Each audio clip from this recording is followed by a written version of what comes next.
What's going on, everybody? This is James Grandmaster Facts Voice, and you are here for another Facts Project podcast. Today, very special guest.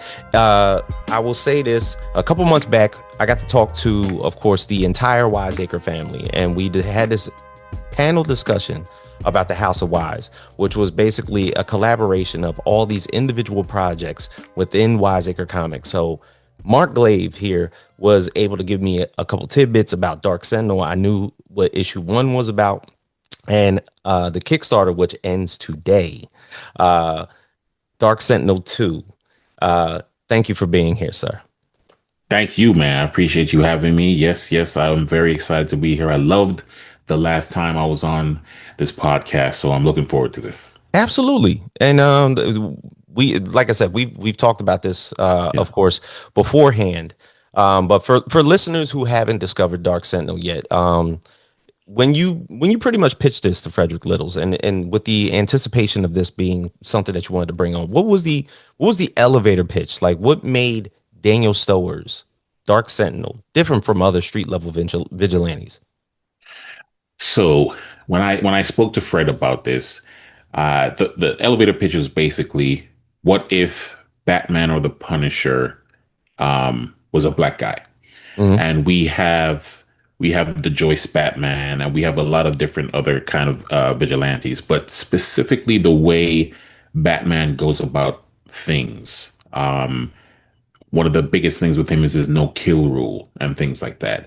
If you put a black man in basically the exact same situation, billionaire and all of that, what could you get from that?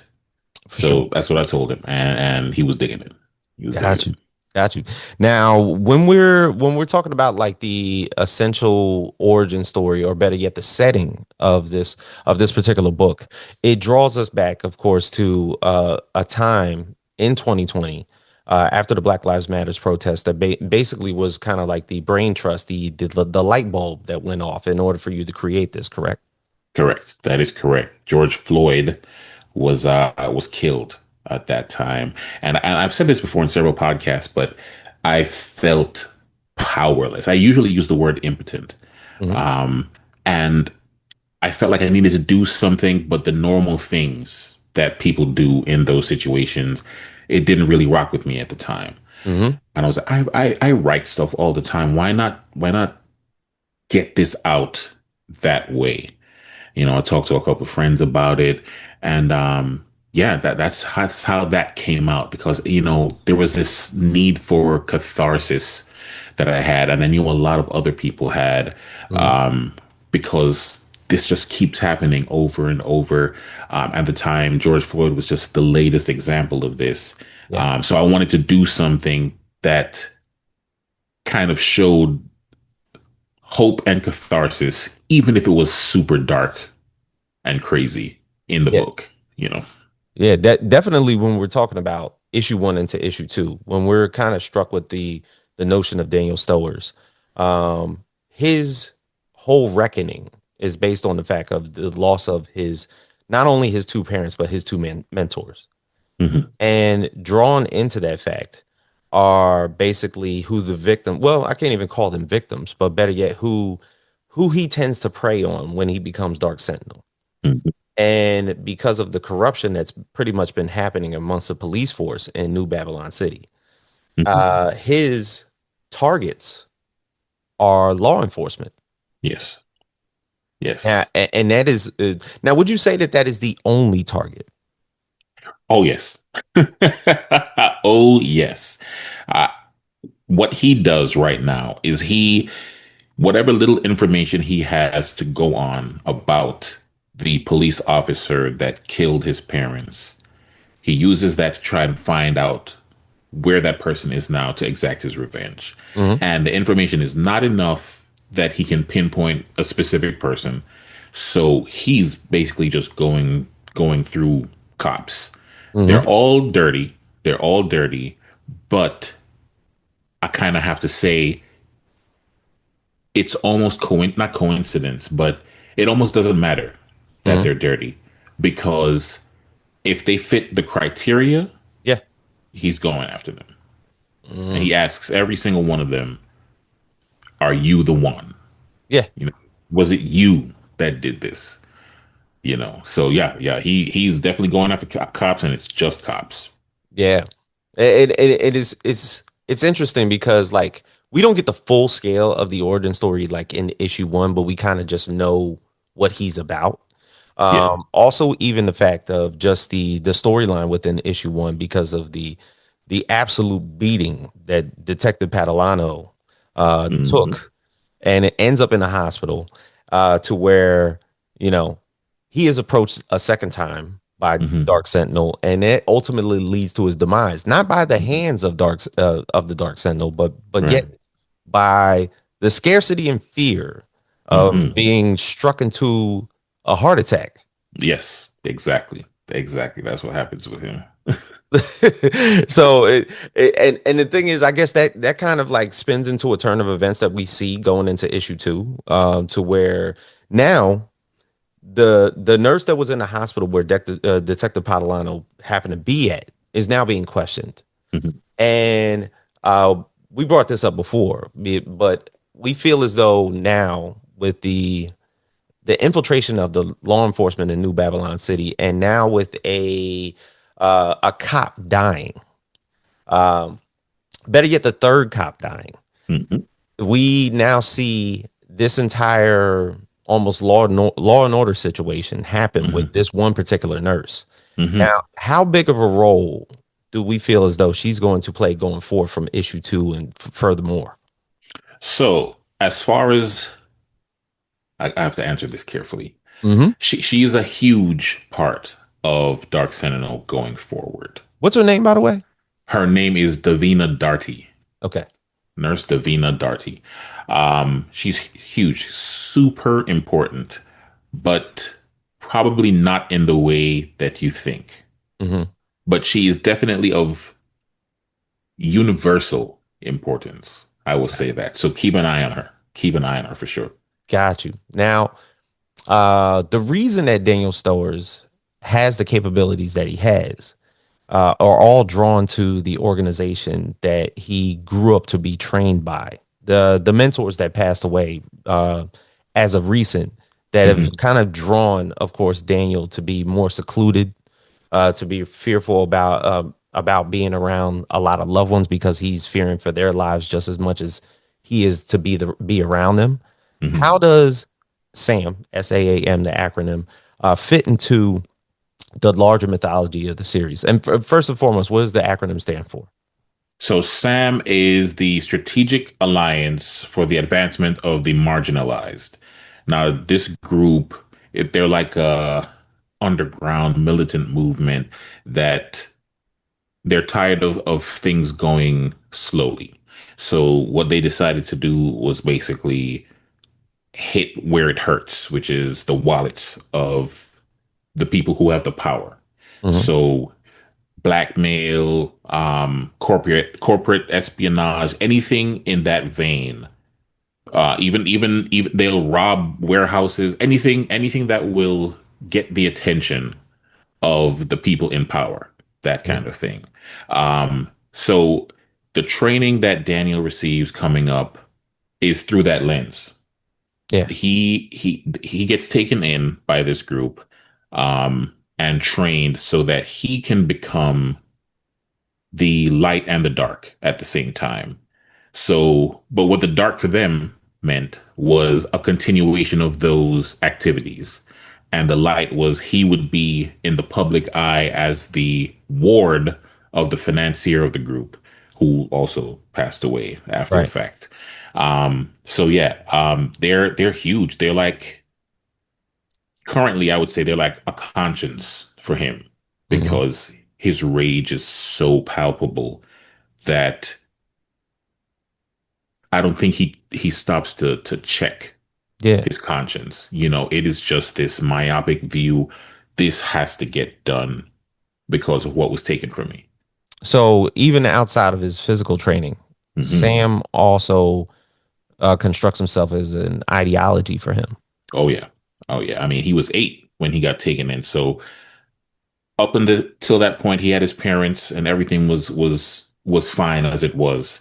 And then after that, now, I mean, every waking moment has been some form of training. Even you could even say radicalization in a way, because Hmm. everything was just that. There was no real childhood for him after that point. So yeah, education, physical training, anything like that was through that lens, preparing him to be this symbol. Yeah, and even on the outside looking in, Daniel Stowers is very young. He's Hmm 22 years old. hmm Philanthropist, hmm because I believe in we were talking about in one of the panels, he's actually standing behind the mayor. Right. I believe the mayor was basically talking about a new initiative that was happening hmm around New Babylon City, and because he's working for the financiers department, if I'm correct, Mm. he is one of the established millionaires that are standing Yep. behind the mayor, almost Yep. locking in arms. So he's kind of like an Right. in too deep undercover type of That's thing that has precisely been right. happening for years, decades, Yes. almost, Yes. almost in a sense. Yes, And exactly. nobody has figured this out. Nope. Nope. Nobody has figured out. In the same way you have your heroes with their secret identities, Mhm. the lifestyle is so different between, as I say, the dark and the light, that nobody would even think that this guy is doing this. Um, and because of what he's doing, this is not a, I don't call him a hero. I barely even call him an anti-hero, because he's at this point in his journey, he's not trying to help anybody. Right. He's trying to feel better and make people pay, So everything is so different that you don't look at this billionaire, tech industrialist as, well, I wonder if he could be behind anything, because nothing fits from side to side. So yeah, he's all up in the in that world, the world of money, the Hmm. world of politics, even playing a part so that he can, well, he was supposed to be that guy in the light, but now he's just keeping up appearances while he does what he has to do. Got you. Now, even with the subtitle for issue two, it's the price of vengeance. That Mm, usually suggests consequence. What mhm, does vengeance cost Daniel beyond physical danger? So for Daniel, because everything was taken from him, almost everything was taken from him. He doesn't care about the money. He doesn't care about anything else really. Hmm. Um, so for him, the danger would have to be not being able to get his revenge, or something happening to something he does care about, which is so few and far between, whatever those things are.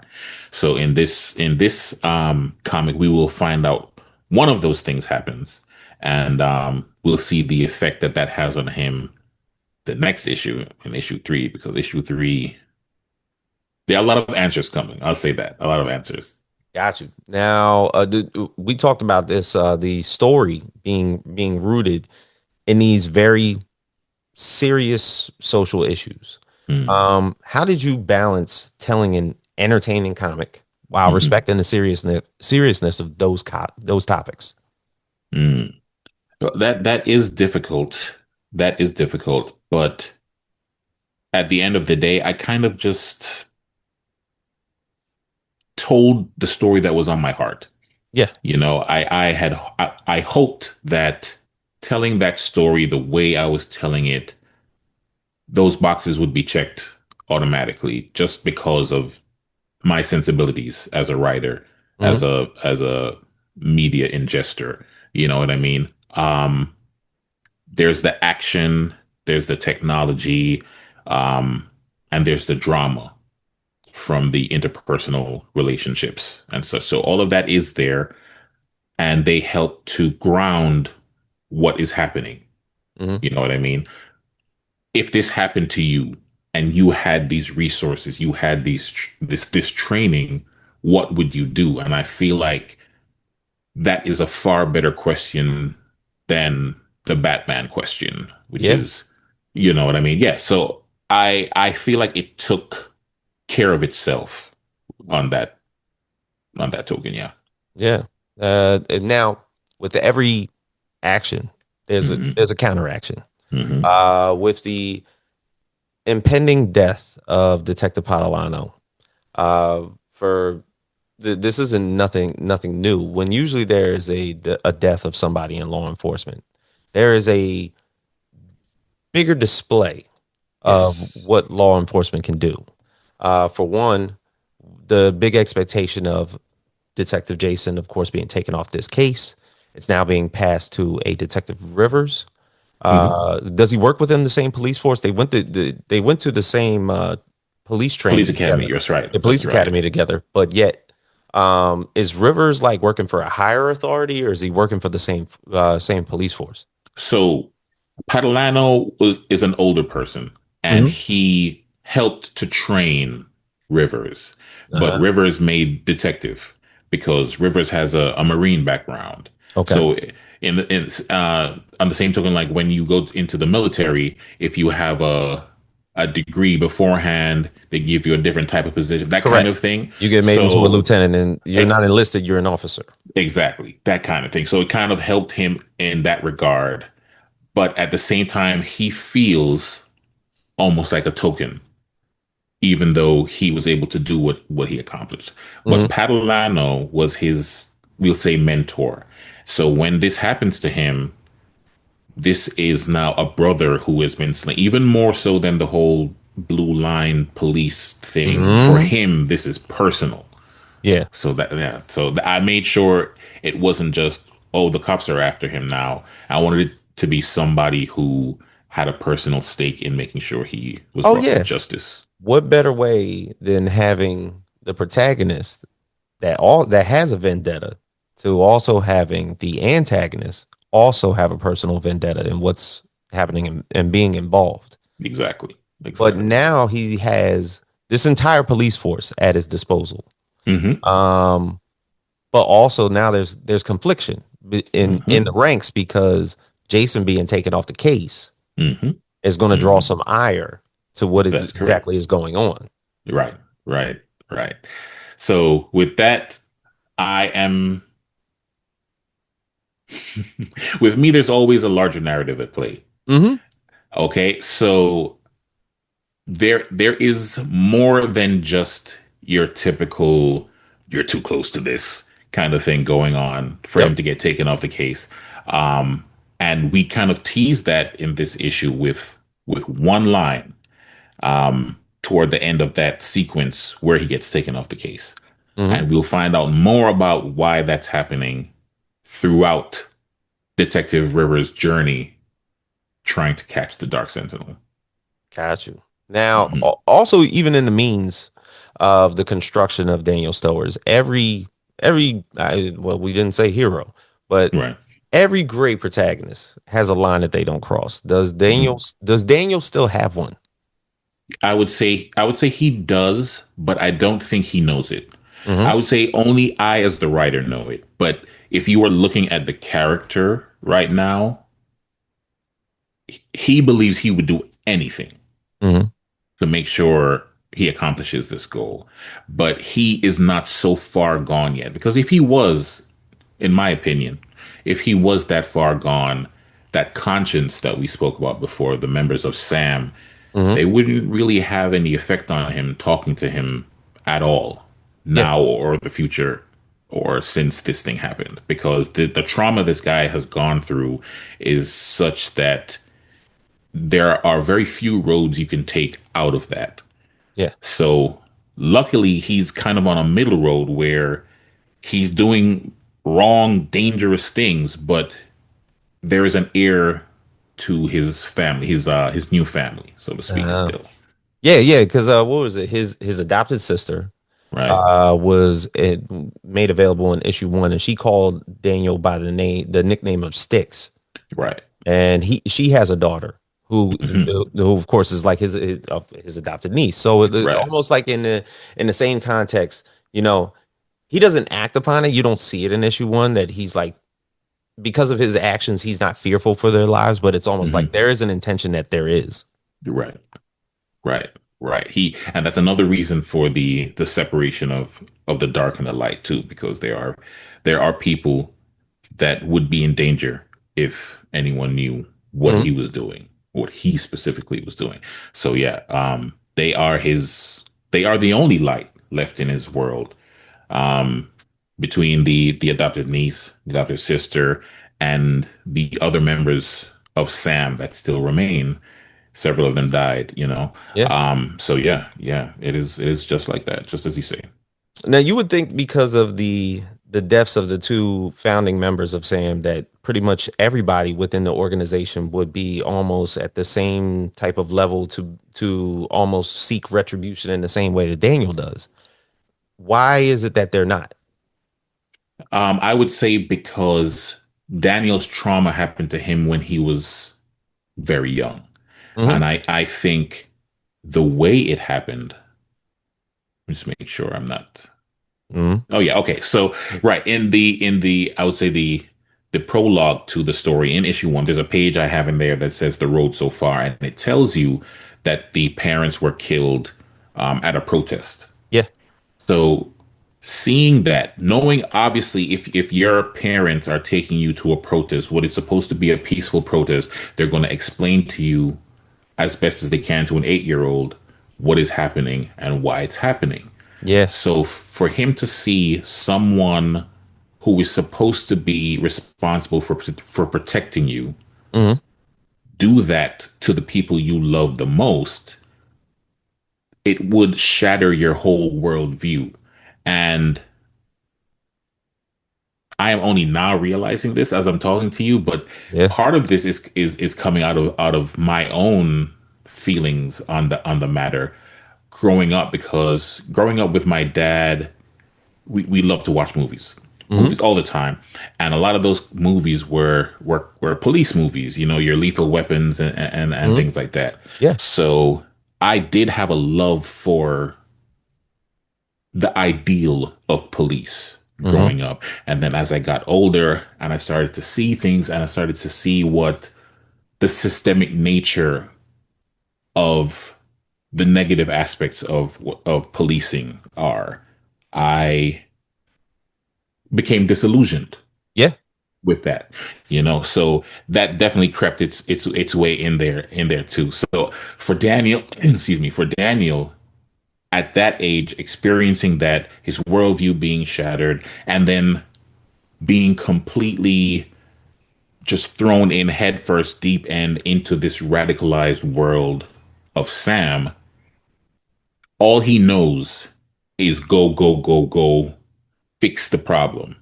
So these other people that have come in, Yeah. he's by far the youngest person. So they're coming in much older, having their own experiences. It's not as formative Hmm. what happens to them. So for Daniel, when his parents die and then his two adoptive mentors die, it's almost like a shattering. Something Hmm. snaps and he's got to go. He's got to do something.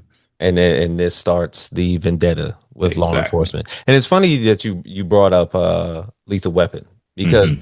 I look at that movie a lot differently now than I did Hmm.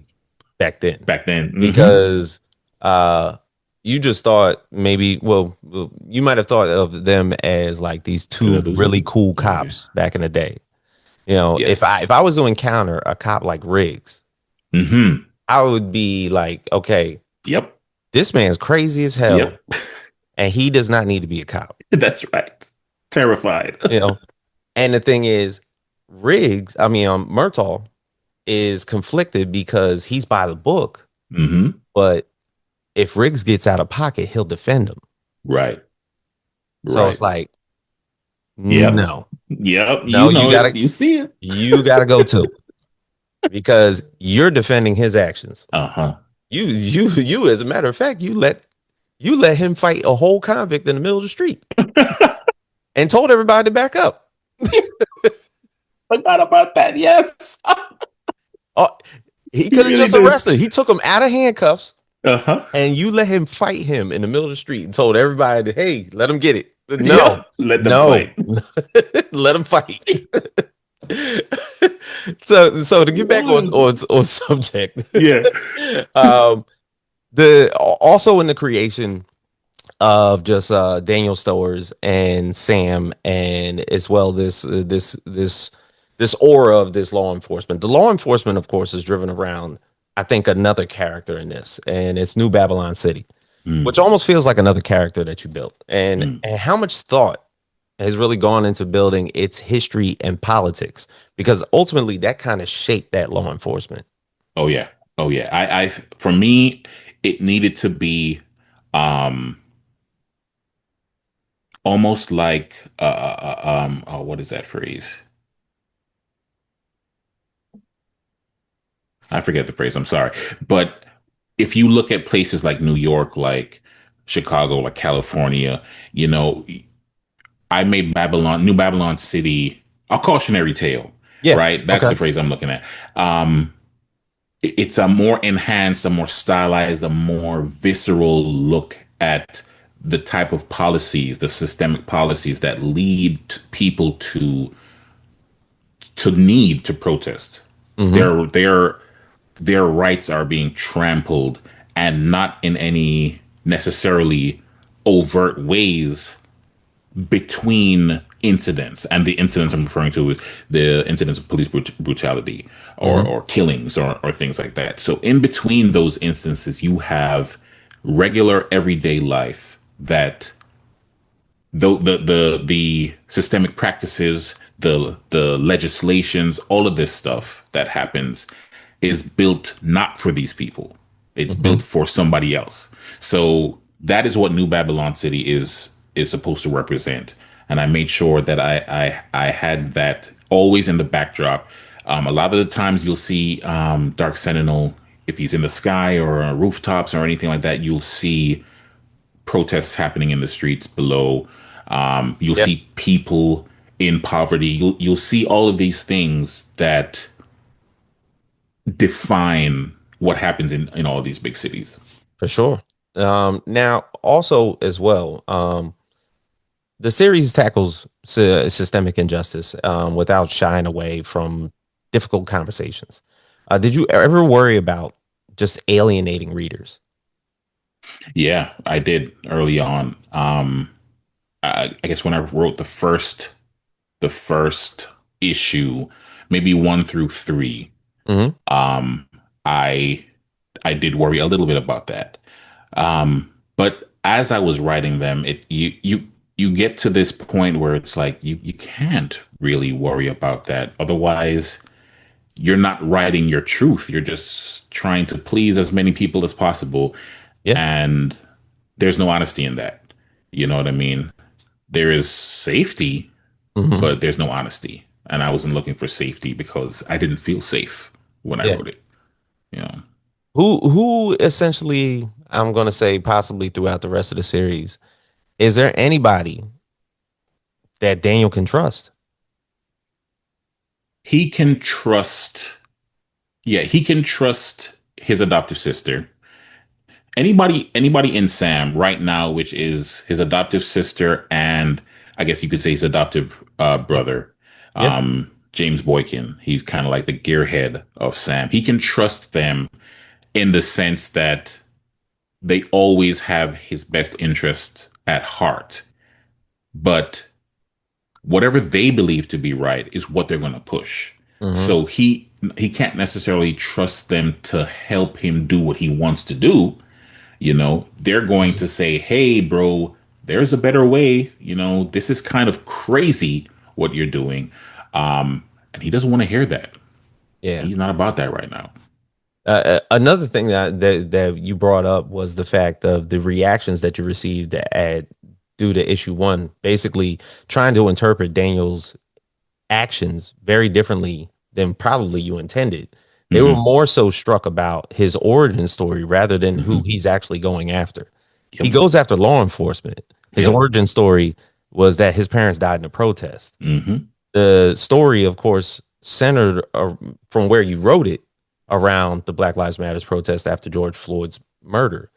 And yet they were more worried about that Hmm. than his actual targets. That's right. To this day, I mean, last week I got a comment um, that was basically, "Oh, you lost me at Black Lives Matter," Hmm. and I'm like, "My friend, that is the first 3 words. You know what I mean? Like, if I lost you there, Yeah, you didn't even pick up the book. you did not pick up anything. You know what I mean? So yeah, there are people, I guess you can say there are hot button terms Yes. that people are afraid of or get upset about. And that was another thing I struggled with too, to be honest with you, when I wrote this. It was whether or not to give life to the current phrases and names. And I said, you know what? I'm gonna keep it within the confines.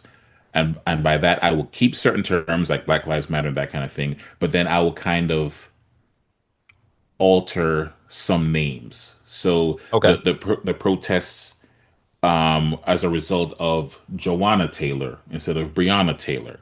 And Hmm. this was specifically, it wasn't to hide anything. It was more so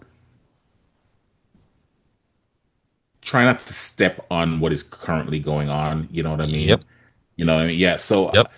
a little bit of that, but at the same time, you know exactly who I'm talking about when I say Joanna Taylor. So I wanted people to read it and say, "Oh, yep, that's what he's talking about," and through that lens, try to understand the story because it is our story. We're Mhm. not billionaires, and we can't do all this kind of fighting and all this stuff. But he's fighting a very personal, real battle in a city that's fighting the same battles that we're fighting. Now, to put emphasis on what you just spoke about, how do you encourage discussion without becoming preachy? Mm. On the same token, what we were just talking about, Hmm. because things are so hot button, because people, you will lose people from Black Lives Matter, Hmm. you know, you almost can't do anything without sounding a little bit preachy. Like, Yeah. regardless of what your intent is, you will write what you write, and it will be about what it's about, and people will get what they'll get from it. Yeah. You see Joanna Taylor, you see Black Lives Matter. You see the last name Stowers. You see certain dates in there. There's a lot of things in there that if you read any civil rights history, you will recognize. Hmm. And then for you, it may be hot button enough that it'll anger you or it'll make you feel nostalgic, maybe, Yeah. something like that. But like, I don't shy away from it. In the same token that I don't shy away anymore from saying anything that will make people feel a kind of ways Hmm. about what's going on. Now, even outside of that, understanding, of course, that this is within the medium of comics, the build around this entire book, the artwork is amazing. And one Thank of you. the undertones from it is the color. Hmm. Um, Mainly some of the landscapes that you basically see with Daniel basically standing on top of a tower overlooking the city or anything like that. How does color influence the mood in Dark Sentinel? And better yet, I mean, even outside of that, if you want to shout out the creative team that basically put this together. Sure, sure, sure. For issue one, we had a different creative team, different colorist, different inker. Um, so the current creative team, I have Louis Inzunza as the penciler, inker, lines, and all of that, and then I have Cha Levis as well as Louis, who did the colors. Now, Louis is the art director for Wise Acre Comics at large. So he's the guy you go to, even if you have your own team, that you'll go to him and say, "Hey, do you have any recommendations about how to make this better?" Hmm. And that's where you go. So I was very lucky to get my hands on him as the actual artist for this project. And I mean, when you say wealth of knowledge, you are understating what this guy has. So we have had conversations about all kinds of different movies and things in nature that evoke certain feelings. Hmm. So he will tell me he's going to color this or have it colored with these colors because that color evokes a certain mood in the reader. So he knows my story just as well as I do. And he will say, okay, I'm going to make sure the framing is like this and the coloring is like this so that even without the words, even without the dialogue, the Yeah. reader can feel what's happening. So Mm. Yeah, no, he's and amazing. he did an amazing job. Where's he from, by the way? He is from, oh no, where is he from again? Is it Chile? I think it's Chile. Mm, I think it's Chile. Yeah. now, do you feel like with the comic that you made, and better yet, even some other ones that may have, of course, touched on social commentary in the past, do you feel like comics still have an idea to change perspectives in today's media landscapes? I would say it's way more difficult than it used to be. Hmm. Um, I think the people whose minds are more receptive to these kinds of things, they're the younger generation, and they have a completely different Yeah. way of looking at things. Oh my goodness. My fiance has a daughter who is 15, Okay. and the videos that she shows me, I don't even understand what there is to enjoy about some of these things, right? That's how Right. different the worlds are Hmm. when it comes to these things. Um, but I do think that if you are reading something with an open mind, whether it's a novel or a comic, Hmm. if it is crafted well, it will do its job. You will glean something from it. I'm a firm believer that once the writer lets it go, you can ask them about their intent, Yeah. but not necessarily about what a thing actually means when it's Right. out into the world. I think it's the reader's job for that. And if you had any kind of sincerity when you were creating it, it will do that job. For sure. Yeah, even in that same aspect, people I think have to come to the understanding that a comic book is still a book. Hmm. These things, even though they have like a wealth of knowledge and everything, it's fast food. Right. And books, I actually give you the opportunity to be spoon fed the things that Hmm. you want to acquire the knowledge of, Right. rather than what you scroll through, which might just take 3 seconds out of your time. You Right. know, Exactly. now, as far as like the bigger universe that you have within Wise Acre Comics, um, as far as basically like putting this forward and how many issues that you wanted this, you talked about how you wanted at one point, or better yet, still wanted to put this together in a package of a graphic novel rather than Hmm. singular issues. Hmm. Hmm. Yeah. I wrote it as a graphic novel.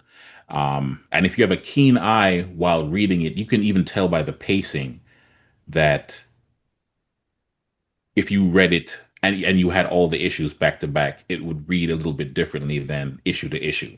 Yeah. Um, but yeah, man, I would love to get this out as two trade paperbacks. Like if Hmm. I had the money to do that, I would get you a four and a four, four issues in each trade paperback and get it out that way. Right. Because the way it was written, it's a perfect separation. It's like a movie and a sequel Hmm. the way it's written. So I would love to get that out, man. But oh my gosh, the reason it's not a graphic novel in the first place is Yeah. money. When I realized how expensive it was to do this, I said, well, I guess maybe issues are fine. Yeah. So we'll see. Now, I remember when Frederick Littles basically told me that he was basically going to start doing promotion for a lot of Wiseacre comics throughout Comic Cons around his area. He was in the Hmm. Phoenix area. I think he Hmm. went to Los Angeles Comic Con, and he Hmm. started to come to the East Coast. The reception for Dark Sentinel issue 1. You're in upstate New York, correct? Not anymore. I used to be. I'm Okay. in Georgia now.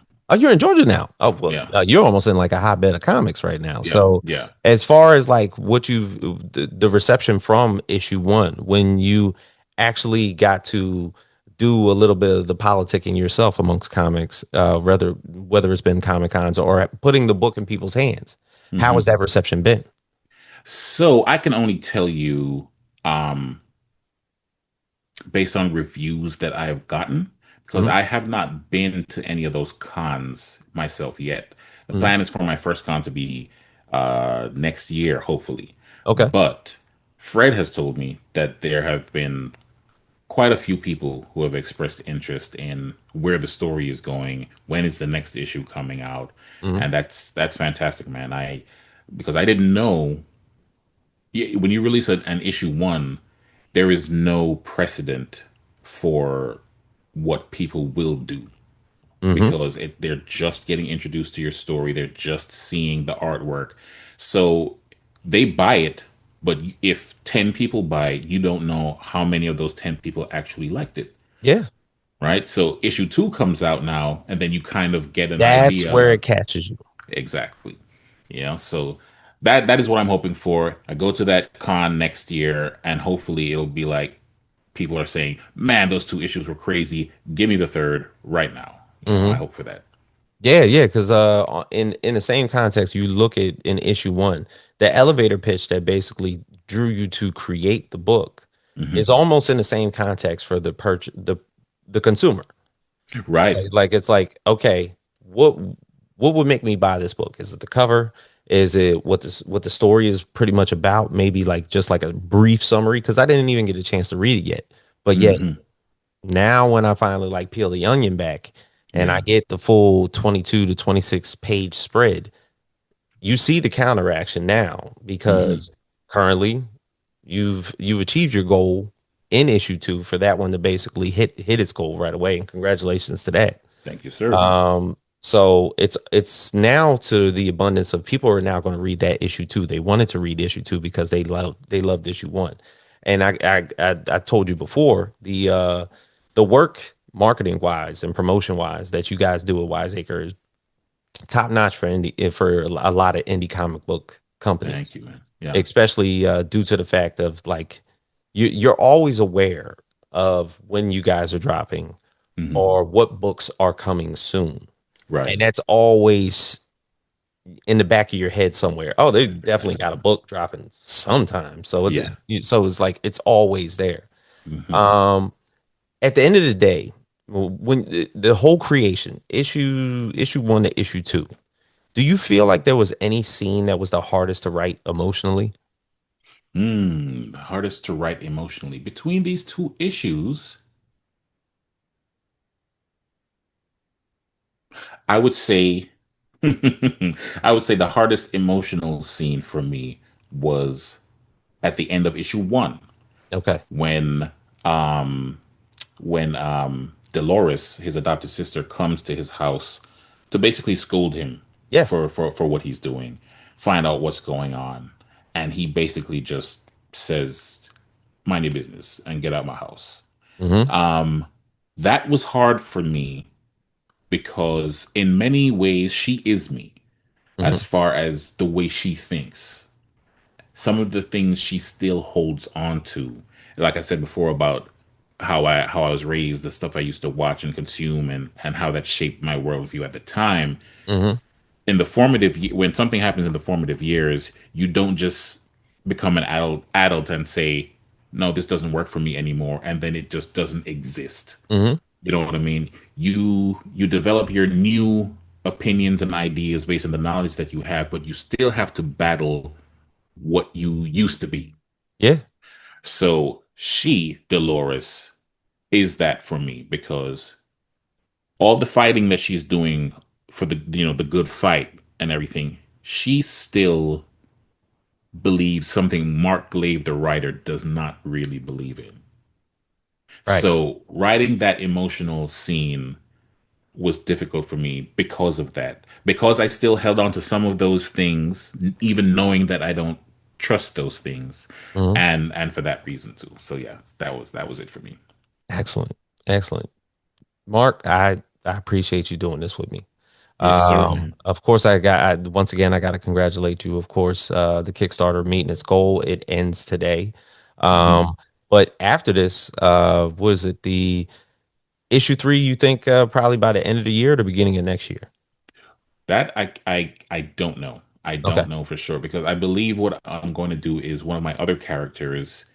That one is almost finished already, so I may put that one out first, And because it's almost finished, most of that money can hopefully go into the next issue. And depending on my talks with Fred at Wiseacre, I may even hold off to wait to do the trade paperback and just put Okay. everything together, 1 through 4. Redo issue 1 so that there's art parity. Add some new pages, even, So there are a couple options on the table. Got to discuss them and see where we're gonna go. Understood. Yes, Understood. sir. I gotta say, of course, I've had a chance to read both issue one and a good summary of issue two. So I'll be looking forward to basically getting issue two in my hands.